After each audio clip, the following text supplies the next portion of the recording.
everyone. Welcome back to my YouTube channel Mannu Issue ACCA classes.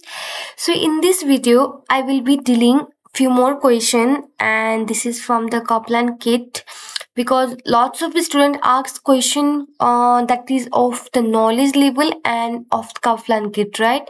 So I'm going to make a video on the same. So if you're watching my video for the first time, do not forget to subscribe my channel and share it among your friends so that they could also have benefit. In case you have been missed out my previous video or lectures, you can access it from the playlist available on my YouTube channel at free of cost. One more thing I would like to say, I am going to, not me, I mean one of my colleague or partner, you can say, going to make the video on the Excel, because being a professional student, we must be know the tools and technique available around us. So you can access those videos from the playlist available on the YouTube channel at the free of cost. Okay, and do let me know what kind of any specific topic or question that you want to let me to discuss in details. Okay, please comment me, and also comment whether you want my video on the Hindi or English. I'm comfortable at both. All right, let's start our today topic. Today question. And it's from the Kaplan kit of F3 Financial Accounting. We already covered the 10 question in our first video. Okay, so the question is I hope you guys are understanding the way I'm explaining the things. In case of any confusion, do let me know. You can comment me on the comment box, or you can message me on any social media. The link of the same is available in the description box. You can go and check out the description box. I have just kept the link of every social media channel where I am available. Okay, so let's start our today topic. Today question that we are going to discuss. The question is, which of the following statement is true in relation to the limited liability company? As I know, you know the basic things, right?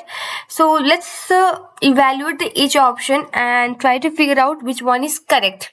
So first option is saying कि a limited liability company can incur liability in its own name. अब बात क्या होती है ना, आपका liability company जो होती है, limited liability company, they are considered to be separate entity. मतलब ऑनर सेपरेट है, बिजनेस सेपरेट है, ऐसा होता है. ठीक है. एंड इससे क्या होता है कि जैसे कि सोल प्रोप्राइटर में आपका क्या होता है कि जो ऑनर होते हैं और बिजनेस होते हैं, दोनों मतलब मिक्स मैक्स हो रहता है. कभी वो पैसे रखता है, कभी निकालता है, और पर्सनल खर्चे भी करते रहते हैं सोल प्रोप्राइटर में, राइट. तो उससे क्या होता है कि जो बिजनेस का लायबिलिटी होता है ना, अगर वो बिजनेस पे नहीं कर पाया, तो जो ऑनर है उसको अपना जगह, जमीन, what ever saving he is having apart from the business income, वो सब उसको यूज करके वो डेब्ट को क्लियर करना पड़ेगा. ठीक है. और अब यहाँ पे क्या होता है कि जो लाइबिलिटी कंपनी के केस में, जो कंपनी का लाइबिलिटी है वो कंपनी का ही है, ऑनर को उससे कोई लेना देना नहीं है. ये कॉन्सेप्ट है ना सेपरेट एंटिटी का, मतलब ऑनर अलग है, बिजनेस अलग है. ठीक है. इसीलिए हमारा ये ऑप्शन करेक्ट लग रहा है. फिर भी let's evaluate other option as well. और ये याद रखना कि ये लिमिटेड लायबिलिटी कंपनी एक सेपरेट लीगल एंटिटी है, उसके कॉन्सेप्ट पे ये बेस्ड है, और इसका एसेट, लायबिलिटी सब इसके नाम में होता है. जैसे मैंने प्रीवियस क्वेश्चन में मैंने एग्जांपल लिया था कि जैसे कि एक कंपनी है एंड वो क्या करती है, वो लेट आउट करती है प्रॉपर्टी को. वो प्रॉपर्टी उसके नाम में भी हो सकता है और द प्रॉपर्टी वो लीज में भी ले सकता है. बट अगर इफ अपने नाम प्रॉपर्टी खुद का है तो वो ऑनर के नाम में नहीं होना चाहिए, प्रॉपर्टी के नाम में ही होना चाहिए वो प्रॉपर्टी. ठीक है. इसीलिए एसेट और लायबिलिटी दोनों अपने नाम में होना चाहिए कंपनी के केस में. So option A seems to be more suitable. Let's evaluate other option as well. अब बी क्या कहता है, A limited liability company can not acquire asset in its own name. Acquire कर सकता है, ऐसा नहीं है, एसेट और लायबिलिटी दोनों. सो सी भी गया, बी भी गया. ठीक है. इस हिसाब से डी क्या कहता है, A limited liability company can be formed on informal basis by simple agreement between the first shareholder. No, ये हमारा सोल प्रोप्राइटर के केस में होता है, ठीक है। But in case you are operating a company, running a company, that की सब चीज फॉर्मल होता है, मीटिंग, बोर्ड माइनर, जो भी, ये सब फॉर्मल वे में होता है, कोई इनफॉर्मल एग्रीमेंट नहीं होता है। So somehow A seems to be correct, right. Next आगे बढ़ते हैं। Which of the following statement relating to the partnership of 20% and limited liability company with a 20 share holder each with 5% share holding is true. मतलब कह रहा है दो है, एक पार्टनरशिप है एंड ए कंपनी है, दोनों में, एक में 20 पार्टनर्स है, एक में 20 शेयर होल्डर है एंड 5% सब ओन किए। कौन सा ऑप्शन मतलब डिफरेंशिएट करता है और आई मीन ट्रू है कि इन दोनों के रिलेटेड? Let's evaluate. पहला ऑप्शन क्या कहता है, both partnership and limited liability company are able to own asset in their own name. देखो सॉरी, सो क्या होता है कि पार्टनरशिप में अपने नाम में हो या ना हो जरूरी नहीं है, बट कंपनी के केस में अपने नाम में होना जरूरी है, ठीक है। पार्टनरशिप में भी देखो दो तरह के होते हैं, एक नॉर्मल वाला पार्टनरशिप जैसे एक सोल प्रोप्राइटर के जैसा कि 2-3 पार्टनर आए और बिजनेस स्टार्ट कर लिया, एक ने अपना प्रॉपर्टी लगाया, प्रॉपर्टी को मतलब एक अपना बिल्डिंग दे दिया उस पर ऑफिस खोलने के लिए, दूसरे ने कैश लगाया, तीसरे ने अपना दिमाग लगा रहे हैं, वो एक इनफॉर्मल तरीके से होता है। जरूरी नहीं है कि it's not required to have asset and liability in their own name, but अगर LLP पार्टनरशिप है उस केस में हो सकता है, ठीक है। वहां पे LLP एक कंपनी की जैसे ही हो गया, ठीक है। सो limited liability obviously it required, तो ए हमारा नहीं है ट्रू। बी क्या कहता है, a member of limited liability company have a right to participate in the management of that company whereas partner do not have right to participate. ये देखो, अब पार्टनर्स में नॉर्मल पार्टनरशिप या फिर सोल प्रोप्राइटर में क्या होता है, जो मेंबर या owner they can participate as they want, उनको मन हुआ तो काम करेंगे, नहीं मन हुआ तो नहीं काम करेंगे, छुट्टी ले लेंगे। बट अगर कंपनी के केस में एक तो क्या होता है कि partner involve, I mean owner involve नहीं होता है, यहाँ पे एजेंट और प्रिंसिपल का रिलेशनशिप आता है, ठीक है। और उससे क्या, और दूसरा बात क्या होता है कि उनका जब मन चाहे काम करेंगे, जो एजेंट होता है ना, मतलब डायरेक्टर जो शेयर होल्डर के बिहाफ में काम करता है, दे कांट से लाइक मेरा मन हुआ तो काम करेंगे, मन नहीं हुआ तो काम करेंगे नहीं करेंगे। सो बेसिकली ये इनकरेक्ट है। अगर पार्टनर यहाँ पे ये डू हैव राइट होता है, ये आपका do not have right to participate company के केस में करेक्ट होता है, बट ये इनकरेक्ट है। अब सी वाला क्या कहता है, partners have right to participate in the management of the partnership. Yes, जो मैंने अभी बोला, whereas member of limited liability do not have right to participate in the management of the company. ये करेक्ट है, जो अभी बी का vice versa दे दिया यहाँ पे उन्होंने। सो ये करेक्ट है। Partners are subject to same regulation regarding of introduction and withdrawal of capital from the business as limited liability. ये इनकरेक्ट है। पार्टनरशिप के मतलब लाइक एक सोल प्रोप्राइटर की तरह हो गया, वहां पे कोई नियम निष्ठा नहीं होती है, राइट। सो डी भी हमारा इनकरेक्ट है somehow. Let's move to the next question. And question क्या कहती है, which of the following item would not be included in the sole trader capital? Soul trader capital में कौन सा आइटम इंक्लूड नहीं होगा? अब यहाँ पे इक्विटी शेयर कैपिटल। अब शेयर कैपिटल की बात आती है तो शेयर कैपिटल कब आएगा? ये इक्विटी शेयर कैपिटल जब हम लोग शेयर इशू करेंगे, और शेयर इशू कहाँ होती है? कंपनी के केस में। और कंपनी ये सोल ट्रेडर और कंपनी अलग अलग है। सो सोल ट्रेडर में कैपिटल शेयर कैपिटल इंट्रोड्यूस नहीं होती है, तो ए ही लग रहा है नहीं इंक्लूड होगा, लेकिन बाकी भी देख लेते हैं। Revaluation surplus, obviously revaluation surplus कब आएगा? जब हम लोग प्रॉपर्टी या फिर कोई एसेट को रिवैल्यूट करेंगे। और ऑब्वियसली सोल ट्रेडर केस में हो सकता है कोई प्रॉपर्टी या बिजनेस जहाँ पे बिजनेस कर रहा है उसका प्रॉपर्टी का वैल्यू इंक्रीज हो गया हो, है ना, तो ये आ सकता है। पर्सनल ड्रॉइंग ऑब्वियसली आता है, कैपिटल अकाउंट ऑब्वियसली आता है ना, ये तो स्ट्रेट फॉरवर्ड है। ओके, चलो next. Which of the following pair of item would you expect to see in the financial statement of partnership? Partnership में आप कौन सा देख सकते हो? Dividend paid and share premium account, दोनों ही नहीं आएगा क्योंकि शेयर इशू होता नहीं है, तो शेयर प्रीमियम की बात नहीं आती है। बेसिकली शेयर प्रीमियम क्या है आपका कि कभी कभी शेयर ना हम लोग फेस वैल्यू से ऊपर में इशू करने पे जो एक्स्ट्रा अमाउंट होता है ना, वो हम लोग as a share premium account करते हैं। और डिविडेंड उस शेयर इशू पे जो डिविडेंड पे करती है कंपनी, तो ये सब कंपनी के केस में होता है, पार्टनरशिप के केस में नहीं होगा। So A is not appropriate option. Capital account and profit appropriation account. Obviously capital account basically क्या होता है, कितने पैसे रखे, कितने पैसे निकाले वो बताएगा, और प्रॉफिट एप्रोप्रिएशन अकाउंट मतलब कौन से पार्टनर को कितने परसेंट प्रॉफिट एलोकेट हुआ है, ये ऑब्वियसली होगा। एंड बी अभी तक करेक्ट है, फिर भी बाकी का देख लेते हैं। सी क्या कहता है, प्रॉफिट एप्रोप्रिएशन, ठीक। Dividend paid, no, dividend paid कहाँ आएगा, कंपनी के केस में जहाँ पे शेयर इशू होती है, ये भी incorrect. Share premium and capital account, share premium नहीं आएगा, कैपिटल अकाउंट आएगा, और ये मैंने एक्सप्लेन ऑलरेडी कर चुकी, right. Next, which of the following statement best define an asset. ये एसेट का definition I am not going to explain, ये आपको पता होगा, स्ट्रेट फॉरवर्ड है, डेफिनेशन के पार्ट में नहीं डील कर रही। ये हमारा 16B आपका रिलेटेड टू द इक्विटी और कैपिटल, ये स्ट्रेट फॉरवर्ड है। 17 ये पढ़ते हैं, classify each of the following statement as being true or false in relation to the characteristics of partnership। ठीक है, ऑब्वियसली चलते हैं, कौन कौन सा हमारा पार्टनरशिप के कैरेक्टरिस्टिक से मैच होता है उसको ट्रू कहेंगे, और जो नहीं मैच होता है उसको फॉल्स कहेंगे।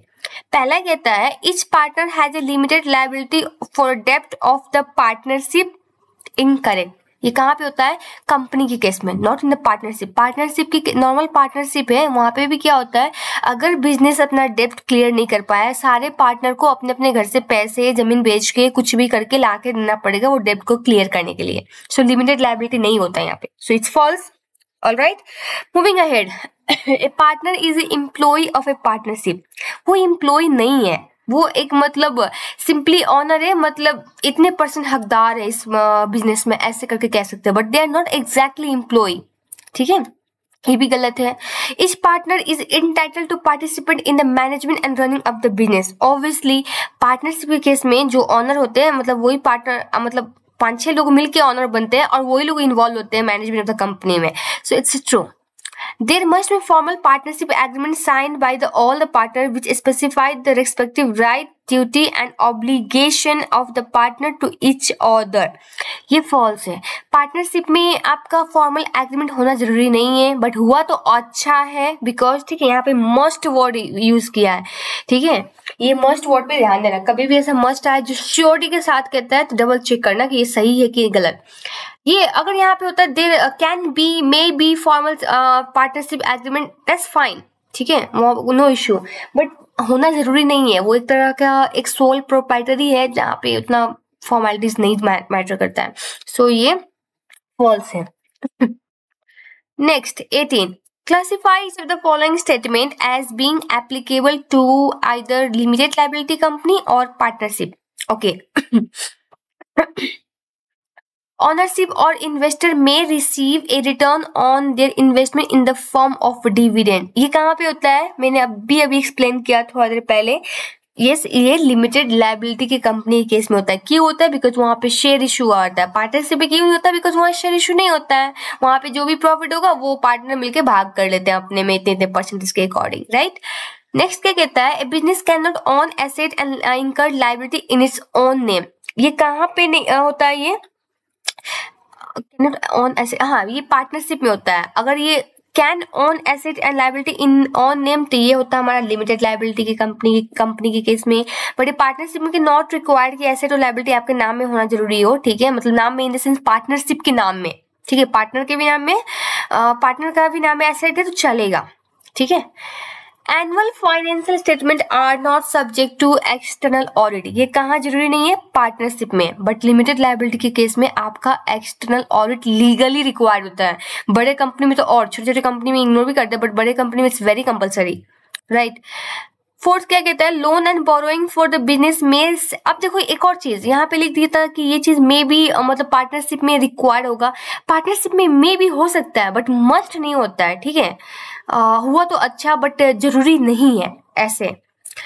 Okay, next, loan and borrowing for the business may be secured by a floating charge. Basically ये जो हमारा कंपनी के केस में होता है, पार्टनरशिप के केस में नहीं है।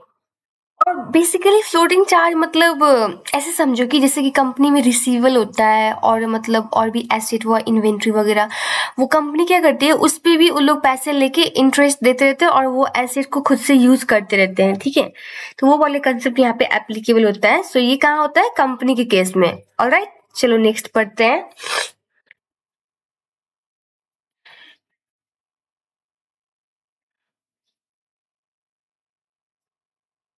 Which of the following is aspect of financial and non-financial performance and position based upon information in the annual financial statement is likely to be most relevant or interest to the bank that is considered making a long-term loan to the company. ठीक है, basically क्या बोल रहा है, विच of the following aspect of financial non financial, ये चार option में से non financial performance and position based upon information in the annual financial statement is likely to be most relevant or interest to the bank that is considering making a long term loan to the company. Basically question कह रहा है अगर कोई एक bank जो एक company को loan देने वाली है वो भी लॉन्ग टर्म, ये चार ऑप्शन में से कौन सी उनके लिए ज्यादा रिलेवेंट होगा और या फिर they are more interested to, right. पहला कहता है short term profitability. Do you think अगर वो लॉन्ग टर्म लोन ले रहा है तो बैंक क्या आपका शॉर्ट टर्म प्रॉफिटेबिलिटी देखेगी? प्रॉफिटेबिलिटी शॉर्ट टर्म के लिए ठीक है, बट लॉन्ग टर्म के लिए लोन ले रहे हो, शॉर्ट टर्म में कुछ पैसा पे करके बाकी का क्या बैड डेट कहलाना है? नहीं ना। So obviously short term profitability तो नहीं देखेगी बैंक, है ना। बी क्या कहता है solvency. Obviously they can check the solvency, company कितने की कैपेबल है, पे कर पाएगी कि नहीं, है ना। सो लिक्विडिटी में तो नहीं चले जाए, ऐसा सब चीज चेक करेगी, सॉल्वेंसी समहाउ रिलेवेंस है। सी क्या कहता है total issue of share capital in the statement of financial position. मतलब ही नहीं है बैंक को कितना शेयर कैपिटल आपने इश्यू किया, उनसे कोई मतलब ही नहीं रहता है ना। और बेसिकली अगर लोन अमाउंट कितना इश्यू किया है, किसको दिया है, कितने टर्म के लिए, वो सब चेक कर सकती है ना। So C is also not a appropriate option.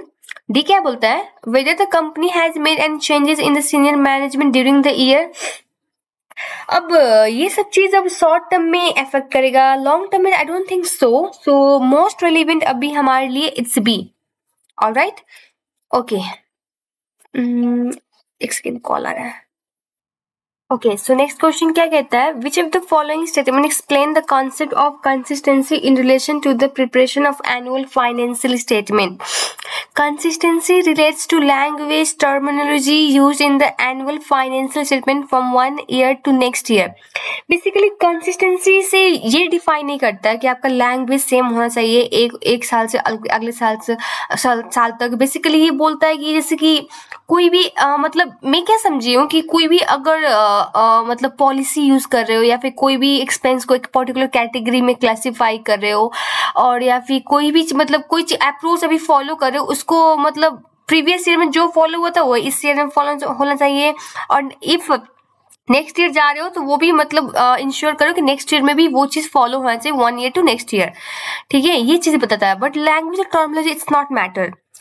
B क्या कहता है consistency relates to presentation and classification of information in the statement of profit or loss and the statement of financial position throughout the year from one year to next year। ये presentation और classification की obviously बात आती है, जैसे मैंने बोला कि उसको कैसे प्रेजेंट करते हो, किस हेड में क्लासिफाई करते हो। बट इसमें क्या किया, इसने एक चीज क्या मिस कर दी, इसने throughout the year end from one year to next year बोल दिया, ठीक है। बेसिकली इसमें आपका ये ठीक है, इसने आई मीन टू से क्या है कि बी वाले ऑप्शन में इन्होंने क्या बोला, consistency relates to presentation and classification of information बोल रहे हैं। यहाँ पे हम लोग बोला ना एक पॉलिसी कौन से आइटम में एप्लीकेबल है या फिर कोई भी एक्सपेंस मतलब एक आइटम में क्लासिफाई कर उसको नेक्स्ट ईयर में वही कैरी फॉरवर्ड हो, तो इन्होंने इंफॉर्मेशन बोला, ये मतलब जनरल टर्म साउंड कर रहा है। बट फिर भी देखते हैं बाकी हमारा ऑप्शन इफ करेक्ट निकलेगा देन करेक्ट है कि नहीं, then we will decide about the option B. अभी इसको रखते हैं फिलहाल। Consistency relates to presentation and classification of item in the financial statement, including the disclosure notes to the financial statement throughout the year from one year to next year। अब देखो यहाँ पे ये पूरा क्लियर हो गया ये दोनों ऑप्शन से। सी में मैं बताती हूँ आपको, बेसिकली आपका बी में क्या कह रहा है कि इन्होंने एक तो पहले इंफॉर्मेशन को क्लासिफाई करना और कहा वो भी फाइनेंशियल स्टेटमेंट ओवरऑल बात नहीं किया, इन्होंने सिर्फ स्पेसिफिक बात किया प्रॉफिट एंड लॉस का और स्टेटमेंट ऑफ फाइनेंशियल पोजीशन का। एक तो वर्ड इंफॉर्मेशन जनरल में यूज किया और इन्होंने फाइनेंशियल स्टेटमेंट का दो चीज निकाला, स्टेटमेंट ऑफ P&L और स्टेटमेंट ऑफ फाइनेंशियल पोजीशन, ठीक है। बट सी में क्लियर बोला, एक तो आइटम यूज किया और ऊपर से इन्होंने फाइनेंशियल स्टेटमेंट इंक्लूड करके वर्ड, उसमें से कौन से पार्ट, डिस्क्लोजर नोट्स का पार्ट, ठीक है। हम लोग बेसिकली डिस्क्लोजर जब करते हैं कोई भी इंफॉर्मेशन को, हम लोग क्या क्या करते हैं, एक तो अकाउंटिंग पॉलिसी या फिर चेंज इन कोई भी अकाउंटिंग मतलब एस्टिमेट वगैरह, वो हम लोग डिस्क्लोज करते हैं। और हम लोग एक पीएनएल का आइटम वगैरह भी होता है ना आपका, जैसे कि पीएनएल या फिर बैलेंस शीट का आइटम, जैसे कि आपका डेटर का कोई ब्रेकडाउन होता है, और या फिर नॉन करेंट एसेट का ब्रेकडाउन हुआ आपका, या फिर क्रेडिटर का, रिलेटेड पार्टी नोट्स का, ये सब हम लोग डिस्क्लोज करते हैं, राइट। सो ये बात इन्होंने क्लियर लिख दी, और यही होता है कंसिस्टेंसी कि आप एक अकाउंटिंग पॉलिसी या फिर जो हम लोग डेटर क्रेडिटर जो भी बात किया, जो बैलेंस शीट का और उसका आइटम है, वो उसको भी हम लोग डिस्क्लोज करते हैं, तो वो उसमें भी कंसिस्टेंसी होना चाहिए, ठीक है। सॉरी, कॉल आ गया, I am really sorry.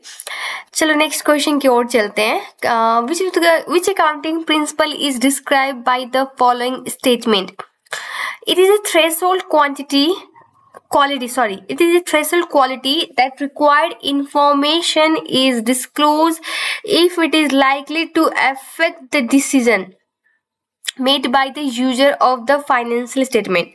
So basically आपने पढ़ा होगा, आपका एक इन्हांसिंग क्वालिटी होता है, एक फंडामेंटल आपका क्या बोलते हैं क्वालिटीज होता है फाइनेंशियल स्टेटमेंट का, एंड उसमें कैटेगराइज किया गया है। बेसिकली क्या होता है कि फ्रेमवर्क ने दो फंडामेंटल क्वालिटेटिव कैरेक्टरिस्टिक्स दिया, एक था हमारा relevance and next one is faithful representation, and उसके बाद में 4 इनहांसिंग क्वालिटेटिव कैरेक्टरिस्टिक्स दिया, एंड दैट इज द मैं CVTU करके याद की हूँ। C stand for comparability, V stand for verifiability, T stand for timeliness and U stand for understandability.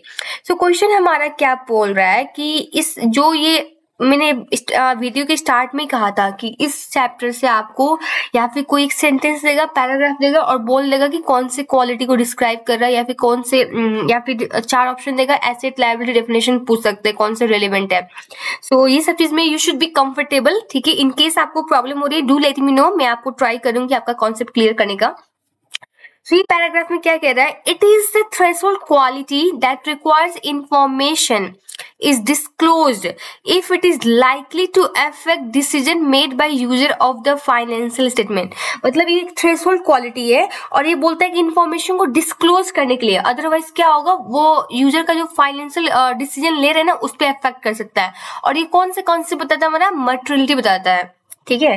Materiality कहता है कि वो इस इंफॉर्मेशन अगर लाइक मतलब उसको ओमिट होने से या फिर यूजर के डिसीजन पे इम्पैक्ट पड़ रहे हैं, उसको डिस्क्लोज करना पड़ता है, ये मटेरियलिटी कहता है। प्रूडेंस तो सिंपली कहता है कि आपका एसेट और लायबिलिटी, जैसे एसेट को ओवर स्टेट नहीं करना है, लायबिलिटी को अंडरस्टेट नहीं करना है, ठीक है, ये बात बताता है। और गोइंग कंसर्न की बात में कि बिजनेस विल कंटिन्यू, आपका कहता है कि गोइंग कंसर्न की एक गारंटी देता है कि business will continue its operation for the foreseeable future. हाँ, ये वर्ड ही मुझे याद नहीं आता एग्जैक्टली, फोरसेबल फ्यूचर तक बिजनेस कंटिन्यू करेगी, ये वाला कॉन्सेप्ट बताता है going concern.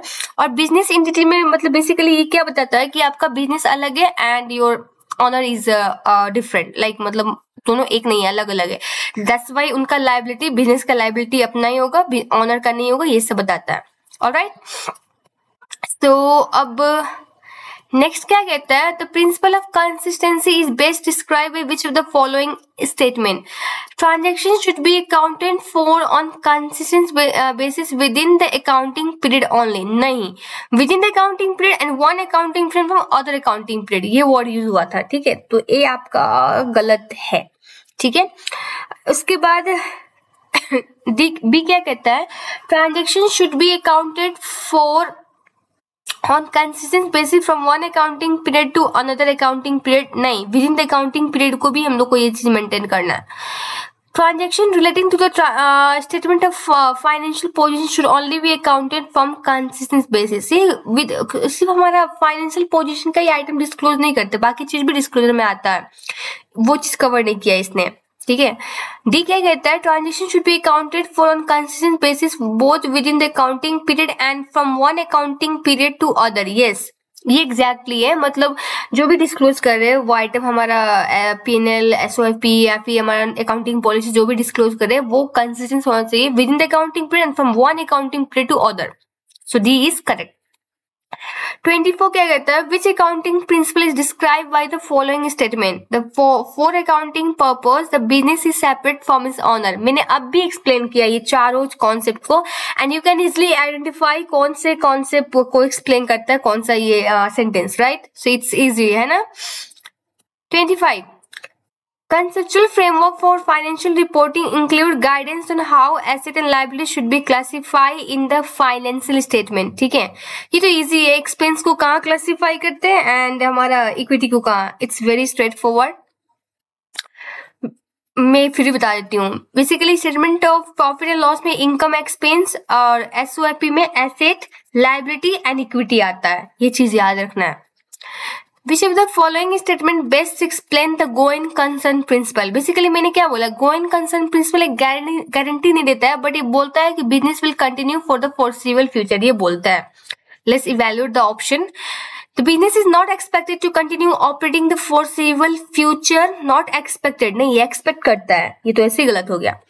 There is a reasonable expectation that business will continue operating for the foreseeable future. ये somehow correct है, but आगे का भी ऑप्शन देखते हैं. It is guarantee, यहाँ पे word guarantee यूज कर दिया, ये गलत हो गया. मैंने बोला ये गारंटी नहीं देता है कि बिजनेस चलेगा ही. कौन जानता था कि कोविड आएगा और बिजनेस कितने लोग का बंद हो जाएगा, एम्प्लॉय को रिडेंडेंट करना पड़ेगा, कोई जानता था नहीं ना. तो इसलिए वो गारंटी नहीं देता है कि बिजनेस आगे क्या होगा, किसी को पता ही नहीं है, बट ये एज्यूम करता है, ये एक्सपेक्ट करता है कि business will continue for the foreseeable future. ठीक है. D, business will terminate its operating activity within the foreseeable future. ये टर्मिनेट की बात कर रहा है, ये भी गलत है. So B somehow is correct. Which of the following statement best explain a historical cost principle? Historical cost principle में बेसिकली क्या होता है कि जो भी आपका एसेट वगैरह होता है वो जिस कॉस्ट में हम लोग खरीदे थे उसी कॉस्ट में हम लोग रिकॉर्ड करते हैं. एक क्या कहता है, it is represented by the cost of an asset when it is purchase. वही बात जो मैंने बोला, बेसिकली जब हम लोग खरीदे थे एसेट को और उसी कॉस्ट पे हम लोग रिकॉर्ड करते हैं. हिस्टोरिकल कॉस्ट प्रिंसिपल में रिवैल्यूएशन वगैरह कुछ नहीं होता है. बी क्या कहता है, it is represented by the cost of replacing asset. ये रिप्लेसमेंट कॉस्ट होता है, ये नहीं आएगा यहाँ पे. It is represented by the current market value of an asset. वो मार्केट वैल्यू वाला आ गया, ये भी पार्ट नहीं आएगा. जो रिवैल्यूएशन का टर्म हम लोग वो करते हैं. और NRV मतलब cost minus cost to sell, I mean selling price minus cost to sell करके वो जो भी आता है अमाउंट, दैट्स NRV, एंड उस पे रिकॉर्ड नहीं करते हम लोग यहाँ पे एसेट को हिस्टोरिकल प्रिंसिपल में. So it's incorrect. Okay so ये क्वेश्चन पढ़ते हैं. 28 A business including within is closing inventory valuation some good that were received before year end के पहले रिसीव हुआ, but invoice were not received until after the year end, but an accrual recognized. Which accounting concept this accordance with? So अभी इन्होंने क्या कहा option में, historical cost concept, जहाँ पे हम लोग इन्वेंट्री को कॉस्ट जब परचेज किए तभी रिकॉर्ड करेंगे उसके कॉस्ट पे. यहाँ पे वो बात ही नहीं आ रही. इन्होंने कह रहे हैं कि क्लोजिंग इन्वेंट्री का कुछ आइटम था जो ईयर एंड के business include within is closing inventory valuation some good. मतलब क्लोजिंग इन्वेंट्री में उन्होंने कुछ आइटम को इंक्लूड किया जो उन्होंने मतलब ईयर एंड के पहले रिसीव किया, बट इनवॉइस कब आया, आफ्टर ईयर एंड. मतलब आया भी नहीं है बट आफ्टर ईयर एंड. तो यहाँ पे वो हिस्टोरिकल कॉस्ट वाला कॉन्सेप्ट आता ही नहीं है. एक्रूअल कॉन्सेप्ट क्या कहता है कि आप ट्रांजेक्शन को कब पे किए, कब हुआ, मतलब इस हमारे एक्रूअल कॉन्सेप्ट के अकॉर्डिंग. तो यहाँ पे हम लोग कब मतलब नहीं होता है, बट आपने जब भी मतलब कोई भी परचेज किया, कोई भी ट्रांजेक्शन हुआ, जिस दिन हुआ उसी दिन हम लोग रिकॉर्ड करना पड़ेगा. ये एक्रूअल कॉन्सेप्ट कहता है. सो इस कॉन्सेप्ट के अकॉर्डिंग क्या है, मतलब बनता है कि जो हमारा वो गुड्स रिसीव हुआ है बिफोर ईयर एंड हम लोग उसी ईयर में रिकॉर्ड करेंगे.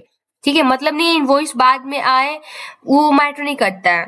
ठीक है, तो ये हमारा एक्रूअल कॉन्सेप्ट को एक्सप्लेन कर रहा है, ये वाला जो उन्होंने रिकॉग्नाइज किया है. कंसिस्टेंसी का बात तो क्लियर है, मटेरियलिटी का भी बात क्लियर है, मैंने पहले भी क्वेश्चन में एक्सप्लेन किया. ओके सो ये क्वेश्चन क्या कहता है, which accounting principle is describe by the following statement, transaction and events are recorded so that asset and income are not overstated whereas expense and loss are not understated.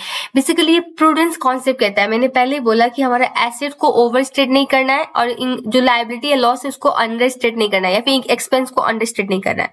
ये भी straight forward है, prudence को explain करता है। And going concern materiality and business entity का concept मैंने पहले भी क्वेश्चन में एक्सप्लेन किया। 30 every transaction has a true effect which will have impact upon the element of the financial statement। ये कौन से बताता है, ये डुअलिटी है, ये डबल एंट्री सिस्टम वाला, ठीक है। हिस्टोरिकल कॉस्ट में ये नहीं बताता कि सब ट्रांजेक्शन का दो इफेक्ट होगा। ये बेसिकली ये बताता है कि हम लोग ट्रांजेक्शन को जब परचेज के तब रिकॉर्ड करेंगे क्या क्या। और आपका मटेरियलिटी का भी बात आता है कि कोई भी एक चीज मटेरियल है उसको हम लोग को ओमिट करने से यूजर के डिसीजन पे इम्पैक्ट पड़ेगा, है ना, वो मटेरियलिटी का बात आ गया यहाँ पे। एंड डुअलिटी ये अच्छे से एक्सप्लेन कर रहा है जो ऊपर इन्होंने सेंटेंस लिखा है, ठीक है। Materiality concept is same. Okay so video काफी लंबी हो गई है, हाफ एन आवर से ज्यादा होने जा रही है, so I need to stop and जो बाकी क्वेश्चन है we will complete it in the next video. So guys thank you so much for watching. अगर आपको वीडियो पसंद आई हो प्लीज शेयर करें, जो भी एग्जिस्टिंग यूजर है, जो भी न्यू ज्वाइनर है, please share it my channel and subscribe it so that it will motivate me as well to make further video because obviously being a YouTuber आपको अगर views नहीं जाएगी, अच्छा खासा रिस्पॉन्स नहीं मिलेगा, कोई आपको कमेंट नहीं डालेगा, मतलब कि कैसा फीडबैक नहीं प्रोवाइड करेंगे, so we will be not motivated to work further, right? So I hope video अच्छा लगा हो। In case of any confusion do message me in the comment box और इंस्टाग्राम, फेसबुक, सारे के link I had provided in the description box. Thank you so much guys, have a good day.